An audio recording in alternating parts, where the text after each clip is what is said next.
섬김과 어울림의 사람들 비전 장로교회. 너희는 우상을 만들거나 조각한 신상을 세우거나 돌기둥을 세워서는 안 된다. 또 너희가 사는 땅에 조각한 석상을 세우고 그것들에게 절해서는 안 된다. 나는 주 너희의 하나님이다. 너희는 내가 정하여 준 안식의 절기들을 지켜야 한다. 너희는 나에게 예배하는 성소를 속되게 해서는 안 된다. 나는 주다. 너희가 내가 세운 규례를 따르고 내가 명한 계명을 그대로 받들어 지키면 나는 철따라 너희에게 비를 내리겠다. 땅은 소출을 내고 들의 나무들은 열매를 맺을 것이다. 너희는 거두어들인 곡식이 너무 많아서 포도를 딸 무렵에 가서야 타작을 겨우 끝낼 것이며 포도도 너무 많이 달려서 씨앗을 뿌릴 때가 되어야 포도 따는 일을 겨우 마칠 것이다. 너희는 거두어들인 곡식이 너무 많아서 포도를 딸 무렵에 가서야 타작을 겨우 끝낼 것이며 포도도 너무 많이 달려서 씨앗을 뿌릴 때가 되어야 포도 따는 일을 겨우 끝낼 것이다. 너희는 배불리 먹고 너희 땅에서 안전하게 살 것이다.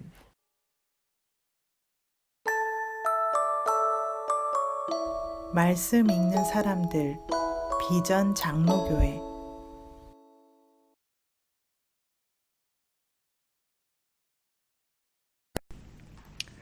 시편 23편 5절, 6절 두 절 말씀 우리 같이 읽겠습니다. 주님께서는 내 원수들이 보는 앞에서 내게 잔치상을 차려주시고 내 머리에 기름을 부으시어 나를 귀한 손님으로 맞아주시니 내 잔이 넘칩니다. 진실로 주님의 선하심과 인자하심이 내가 사는 날 동안 나를 따르리니 나는 주님의 집으로 돌아가 영원히 그곳에서 살겠습니다.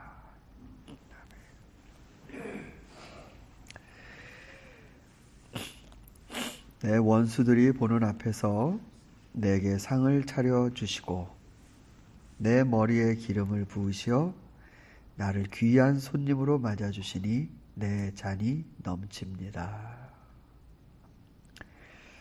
하나님이 원수 앞에서 나에게 내가 너를 사랑한다라고 나를 아껴주시는 모습을 드러내신다는 말씀인데, 이 원수들 앞에서 하나님이 내 편이 되어주신다는 거 아닙니까? 그러니까 이 자신과 함께 누군가 있다는 것이 참으로 든든한데요. 특별히 여러분 법정 소송이나 이런 데 있을 때 정말 자기 편에 억울한 자기의 사정을 뭔가 이렇게 편들어줄 증인이나 변호인이나 이런 사람을 만나는 것이 얼마나 간절한지 모르겠습니다.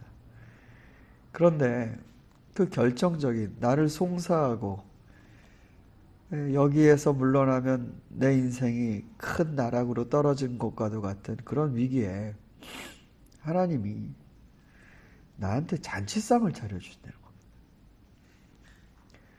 그리고 원수들이 보는 앞에서 기름을 부어주신다. 이거 굉장히 상징적인 말씀인데, 이게 무슨 머리기름을 발라주셔서 머릿결이 좋게 한다 그런 게 아니죠. 여기서 머리에 기름을 부어주신다는 거는 하나님의 사람으로 특별하게 칭해 주신다는 겁니다. 그러니까 표를 내신다는 거죠. 전통적으로 하나님의 기름 부음을 받은 사람은 세 종류입니다. 왕, 제사장, 선지자. 그들은 모두 하나님의 대리인이다라고 여겨졌기 때문에 특별히 기름 부으는 거, 그것을 히브리어는 메시아라고 하고 헬라어로는 그리스도라고 합니다. 기름 부음을 받는 것. 그러니까 하나님이 나를 그렇게 표를 내어주신다는 말입니다. 내 편에 서서 원수 앞에 상을 차려주시고 기름을 부어 표를 내주신다는 말입니다. 얼마나 여러분 통쾌합니까? 하나님께서 하나님의 바른 길로 따르며 지팡이와 막대기로 지켜주시는 자들을 이렇게까지 함께 계시며 그 편을 들어주신다. 이 시편 23편 가운데 그러나 가장 위대한 고백은 마지막 6절입니다. 저는 만약에 신자가 신앙의 완성의 단계가 있다라고 한다면 바로 이 시편 23편의 6절의 신앙 단계가 아닐까라는 생각을 합니다. 왜 그러는지 우리 한번 읽어보죠. 진실로 주님의 선하심과 인자하심이 내가 사는 날 동안 나를 따르리니 나는 주님의 집으로 돌아가 영원히 그곳에서 살겠습니다. 대부분 보면은요, 하나님께서 억지로 끌고 가는 듯한 신앙생활을 합니다. 뭐 거기에 걸려서 끌려가면 그나마 다행이고요. 억지로 그렇게 신앙생활을 합니다. 그냥 손 놓으면 마치 나룻배 풀려나가듯 그냥 강물의 시류에 따라서 그저 흘러내려가는 건데 그 하나님이 억지로 붙들고 계시는 듯한, 그나마 붙들려 있으면 또 다행입니다. 그런데 이 시편 23편의 6절쯤에 이르면 이 시인이 자기가 아버지 집에서 살고 싶어 해요. 그러니까 이런 단계에는 줄이 없어도 됩니다. 자기가 아버지 집으로 가고 싶어 해요.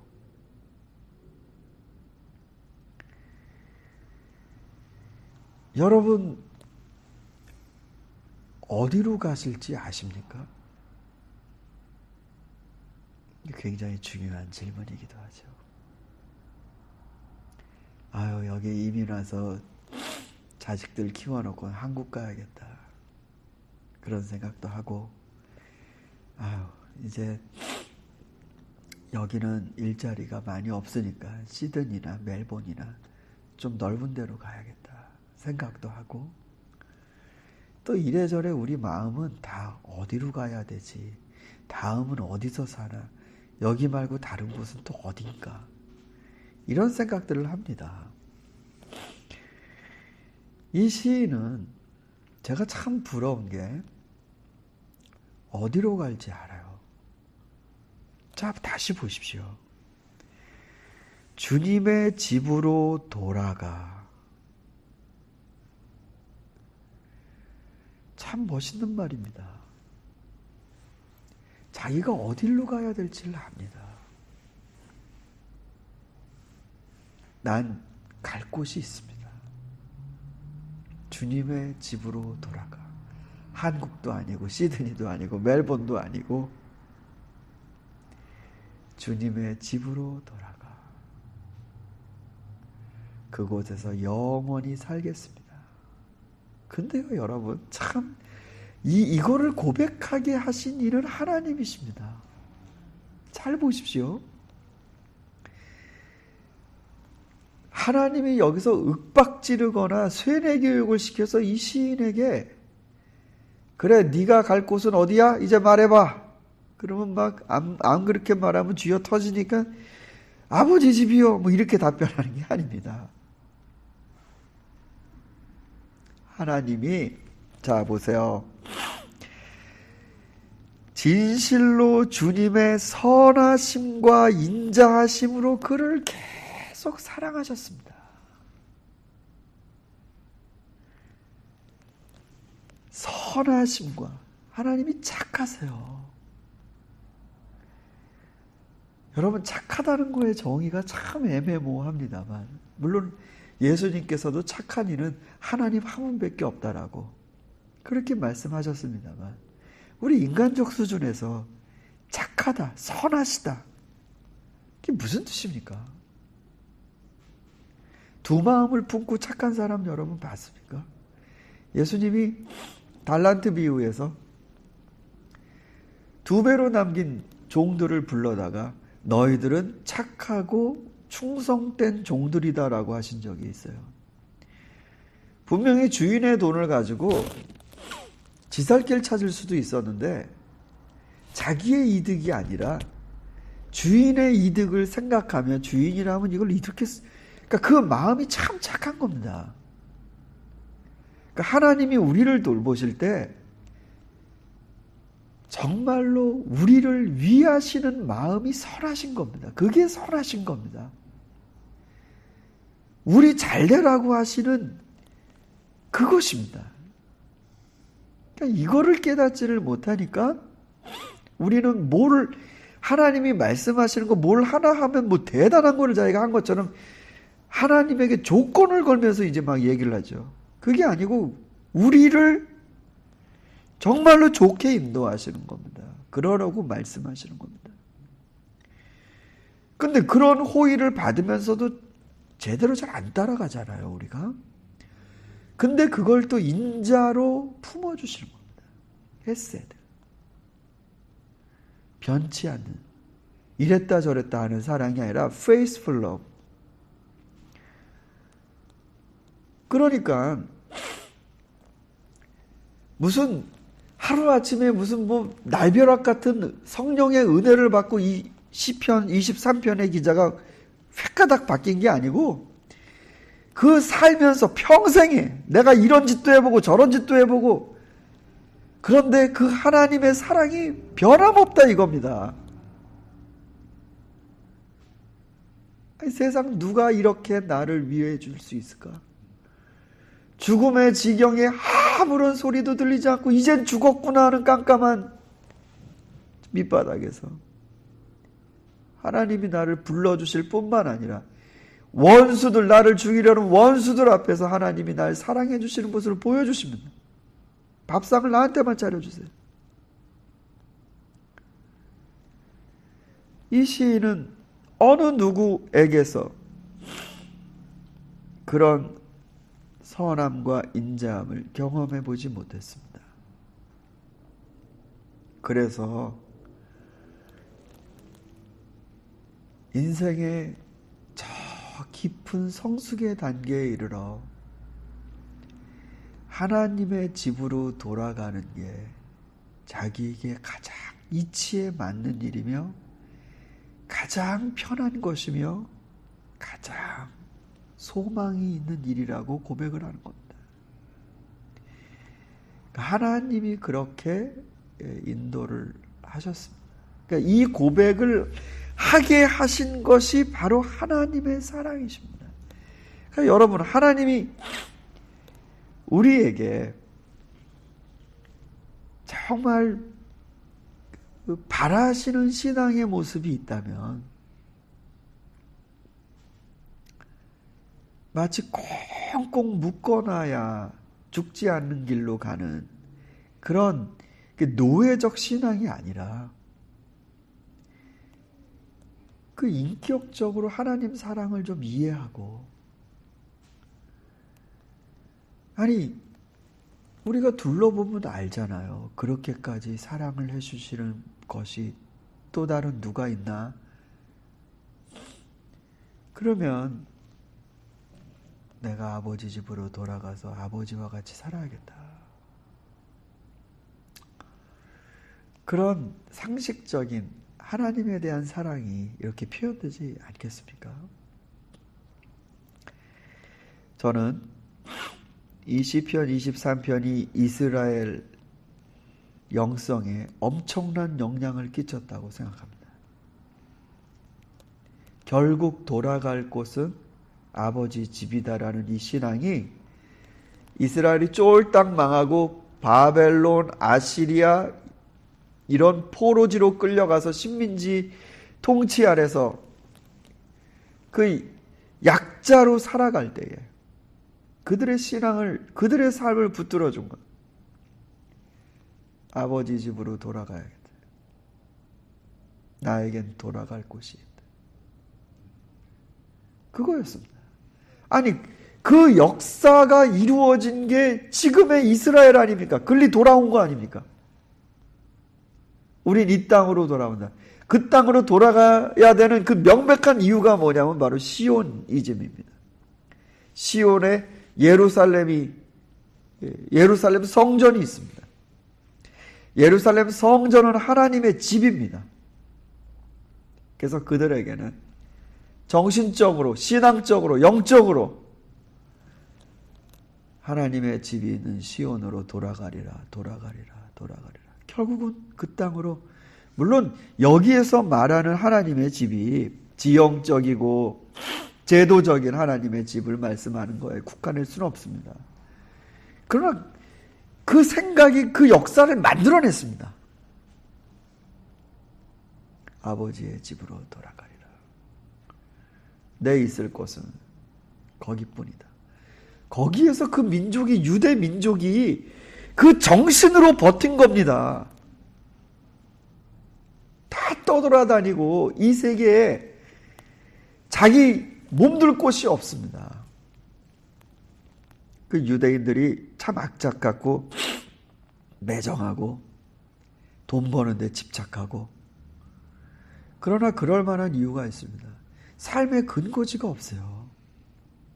그러니까 그거라도 쥐지 않으면 너무나 힘이 없는 그런 인종이죠.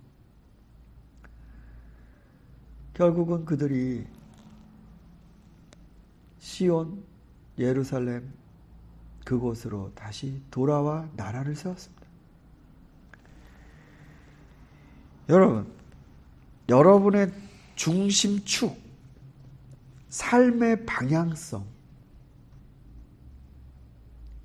저는 신앙이라는 건 그런 게 아닌가라는 생각이 듭니다. 내가 어디로 가야 되는지 분별할 수 있어도 굉장한 신앙입니다.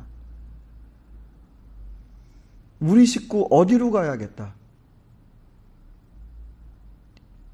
내 자식 어디로, 어느 곳으로 인도하는 게 내 몫이다라는 거 제대로 알고만 있어도 굉장한 신앙 같습니다. 야곱이 하나님 앞에 또 인간적으로 못된 짓 참 많이 하지 않았습니까? 엄마 아빠 속이고 형 속이고 참 너무나 어수선한 인생을 살았습니다. 그런데 다 겪어보고 나중에 자기 식구들 다 데리고 삼촌 집에서 도망 나와서 이제 정처 없이 떠도는 거죠. 또 형 에서는 쫓아온다고 하고, 그때 야곱이 자식들이랑 이런 말을 합니다. 우리 베델로 가자. 베델로 가자. 아니 거기 가면 무슨 인맥이 있습니까? 친구가 있습니까? 뭐 거기 가면 무슨 아군이 있습니까? 천군만마가 있습니까? 그거 아무것도 없어요. 근데 베델로 가는 이유가 뭐냐면 나를 만나주신 하나님이, 내가 처음으로 만나 제단을 쌓았던 곳, 하나님을 만났던 곳, 이제 갈 곳이 거기다. 베델로 가자. 그게 신앙입니다. 그래서 그 사람이 위대한 겁니다. 어디로 가야 될지 아는, 자기 인생이 어디 가야 맞는 것인지 아는 것. 여러분은 알고 계십니까?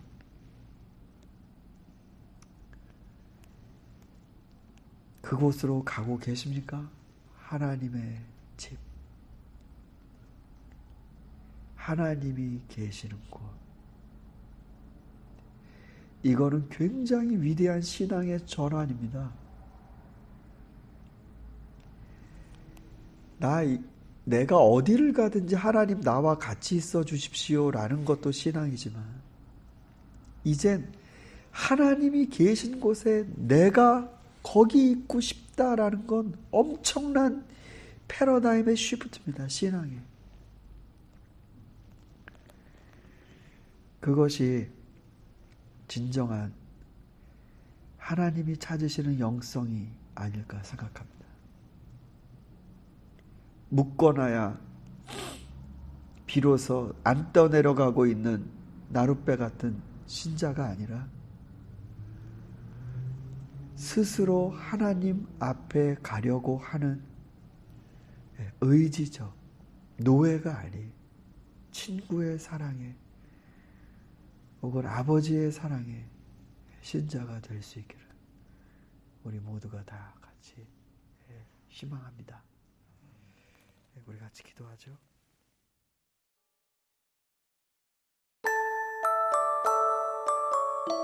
말씀 듣는 사람들 비전 장로교회. 험한 풍파 지나도록. 깊은 기도의 삶을 사는 사람에게서 목격할 수 있는 두드러진 특징은 안정감이다. 웬만해서는 흔들 수 없을 것 같은 묵직한 안정감이 그들에게서 느껴진다. 깊은 바닷속처럼 고요하고 흔들림이 없다. 폭풍이 몰아칠 때 바다 표면은 크게 일렁인다. 하지만 노도의 바다일지라도 몇 미터만 내려가면 표면의 일렁임을 전혀 느낄 수 없다. 그곳에서는 온갖 생명이 평화로이 논일며 삶을 만끽한다. 기도하는 사람들도 이와 같다. 풍파를 만나면 표면적으로 흔들릴 수 있다. 하지만 내적인 평화를 잃는 일은 없다. 무엇도 그의 내적 안정감을 흔들 수 없다. 그 내적 힘으로 그는 순간의 일렁임을 극복하고 신속하게 평정을 되찾는다. 사귐의 기도가 우리를 내적 평강에 이르게 하는 것은 따지고 보면 당연한 이치이다. 기도를 통해 우리는 하나님과 깊은 교제에 이른다. 우주에 가득한 하나님의 임재를 깨닫고 인격적이고 친밀한 사귐을 나누면 우리 영혼은 비로소 고향집에 누운 것 같은 혹은 어머니 품에 안긴 것 같은 든든함을 경험한다. 신학자 폴 티일리는 하나님을 존재의 근거, the ground of being 라고 했다. 우리 존재가 그 근거이신 하나님과 연결될 때 우리는 든든한 안정감을 얻는다. 신비주의 대가 토마스 머튼 역시 명상을 통해 체험되는 하나님의 현존은 언제나 영혼의 평안과 강한 기운을 가져다 준다고 말한다. 기도자가 가지는 내적 안정감은 현실을 외면하거나 도피함으로써 얻어지는 값싼 평안이 아니다. 그것은 혼란스럽고 당황스러운 일들이 끊이지 않는 현실 속에서 누리는 것이기에 값지다. 늘 그 안정감 속에 사는 것이 쉽지는 않다. 하지만 사귐의 기도를 지속해 나아가면 그 속에 거하는 기간이 점점 길어질 것이다.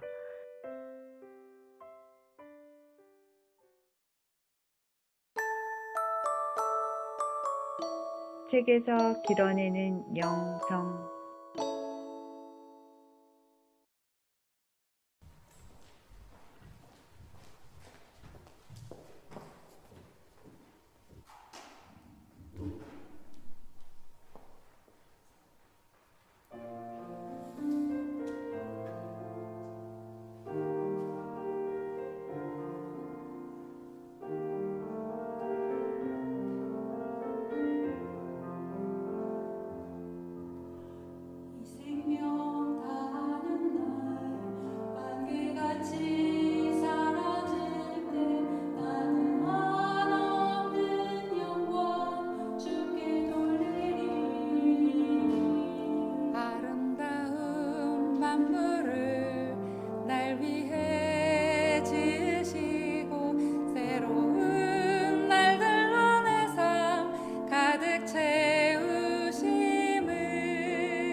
찬송하는 사람들 비전 장로교회